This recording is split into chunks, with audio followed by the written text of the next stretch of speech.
ছেলেটা তো মহা বেড়ে পাকা, এখন এতটা পথ, নিশ্চয়ই বেটা নেশা ফেশা করতে গেছে। তুই বস, আমি দেখে আসছি।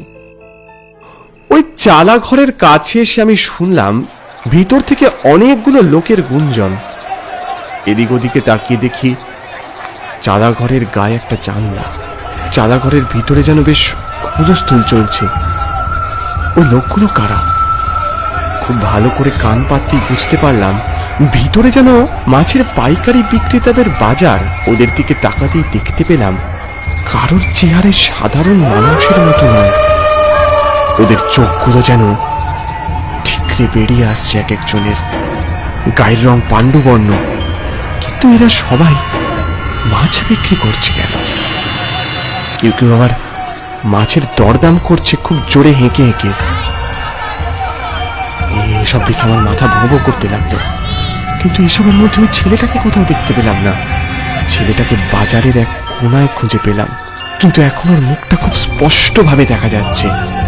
ওর চোখ দুটো রক্তাভ, মাথায় একটা স্পষ্ট গভীর ক্ষত, সেই ক্ষত থেকে রক্ত ছুঁয়ে নেমে আসছে গালবে। শুধু তাই নয়, ছেলেটার ঠোঁটের পাশ থেকে ঝুলছে একটা আধ খাওয়া মাছের মাথা। ভালো করে দেখতেই বুঝতে পারলাম এটা সেই কাতলা মাছ। মুখ ভর্তি রক্ত নিয়ে ছেলেটা বলছে, আমার এই মাছ কত দিয়ে বিক হবে? তোর এই মাছ কেউ নেবে না। এই মাছের পাল্লাতে কতই বা ওজন হবে?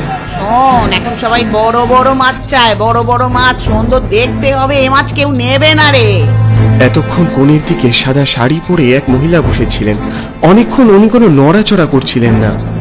ওই মহিলার ঘোমটাটা আপনা আপনি সরে গেলে আমার সারা শরীরে রক্ত জমাট বেঁধে গেল।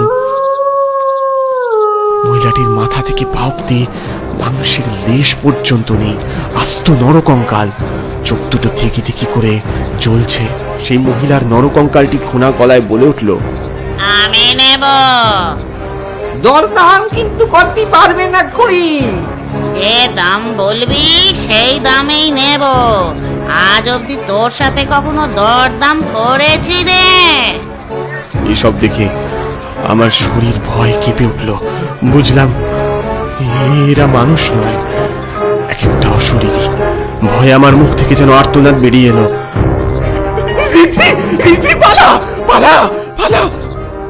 আমার চিৎকারে ওরা সচকিত হয়ে উঠল।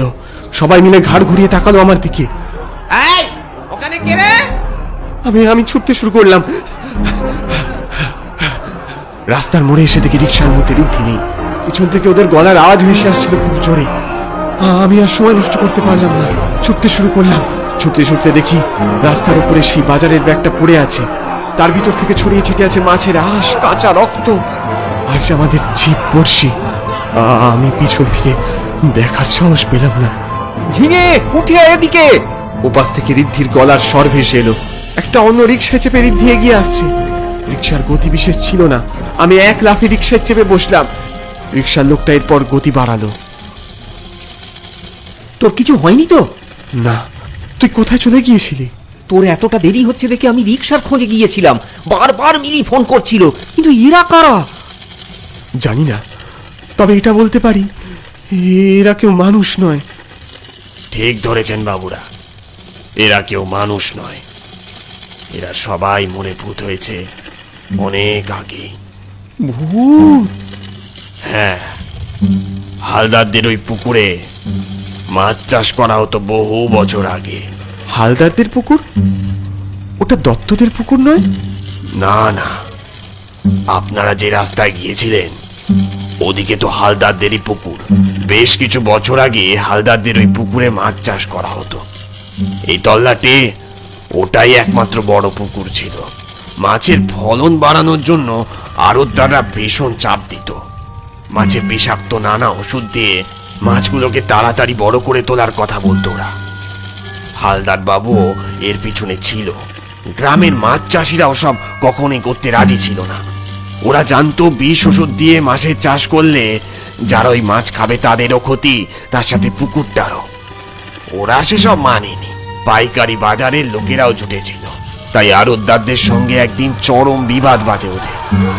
ওদের কাহিনী ফাঁস হয়ে যাবে জেনে আড়তদাররা ওদের খুন করে পুঁতে দিয়েছিল ওই পুকুরের মধ্যে ওই পিছনে হালদারের বাবুর সায়ও ছিল। বহুদিন ওই পুকুর পরিত্যক্ত বাবু।